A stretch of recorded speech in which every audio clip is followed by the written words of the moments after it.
Okay, this lesson will be covering requirements for certification, recent flight experience, and record keeping. We'll be covering Federal Aviation Regulation 61.56 Flight Review and 61.57 Recent Flight Experience, Pilot and Command. Under 51.56 Flight Review, except as provided in paragraph B and F of this section, a flight review consists of a minimum of 1 hour of flight training and 1 hour of ground training. The review must include a review of the current general operating and flight rules of Part 91 of this chapter, and a review of those maneuvers and procedures that, at the discretion of the person giving the review, are necessary for the pilot to demonstrate the safe exercise of the privileges of the pilot certificate. Glider pilots may substitute a minimum of 3 instructional flights in a glider, each of which includes a flight to traffic pattern altitude in lieu of the 1 hour flight training required in paragraph A of this section. Except as provided in paragraphs D, E, and G of this section, no person may act as a pilot in command of an aircraft unless, since the beginning of the 24th calendar month before the month in which that pilot acts as pilot in command, that person has accomplished a flight review given in an aircraft for which that pilot is rated by an authorized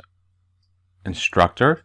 and a logbook endorsed from an authorized instructor who gave the review, certifying that that person has satisfactorily completed the review. 61.57 Recent Flight Experience, Pilot and Command. General experience. Except as provided in paragraph E of this section, no person may act as pilot in command of an aircraft carrying passengers of an aircraft certificated for more than 1 pilot flight crew member unless that person has made at least 3 takeoffs and 3 landings within the preceding 90 days, and the person acted as the sole manipulator of the flight controls,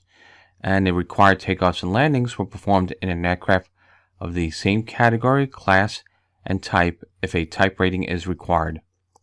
and if the aircraft to be flown is an airplane with a tail wheel, the takeoffs and landings must have been made to a full stop in an airplane with a tail wheel. For the purpose of meeting the requirements of paragraph A1 of this section, a person may act as a pilot in command of an aircraft under day VFR or day IFR, provided no persons or property are carried on board the aircraft other than those necessary for the conduct of the flight.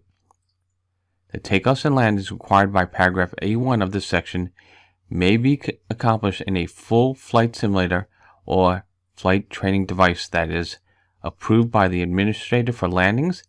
and used in accordance with an approved course conducted by a training center certificated under Part 142 of this chapter. Night takeoff and landing experience. Except as provided in paragraph E of this section, no person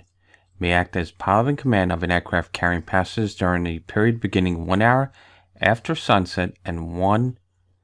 ending 1 hour before sunrise, unless within the preceding 90 days that person has made at least 3 takeoffs and landings to a full stop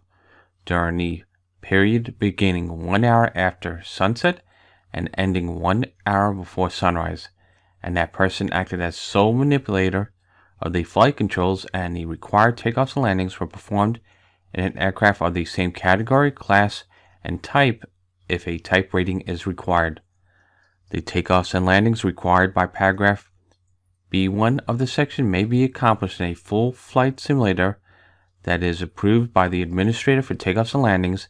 if the visual system is adjusted to represent the period described in paragraph B1 of this section and used in accordance with an approved course conducted by a training center certificated under Part 142 of this chapter.